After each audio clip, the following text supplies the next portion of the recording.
ఇస్తానండి. మీరు వస్తేనే పాట నడుస్తుంది. ఇప్పుడు లేకపోతే బంద్ చేస్తా బాక్స్. ఇష్టమమ్మా. ఒకసారి మీ అందరూ వాళ్ళు పాట మధ్యలో వచ్చే ఆ మాటలు కూడా శ్రద్ధగా వింటేనే ఆ పాట యొక్క అర్థం అనేది తెలుస్తున్నది.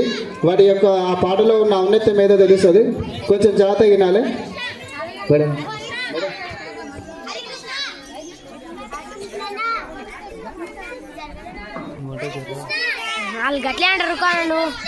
సైలెన్స్ ఉండాలి బేట. గట్టిగా క్లాప్స్ కొట్టండి ఒకసారి. గట్టిగా క్లాప్స్ కొట్టాలి. Okay ready sir. విషయం తెలీదా? అది చాలా గొప్ప రోజు నాన్న, చెప్తా విను.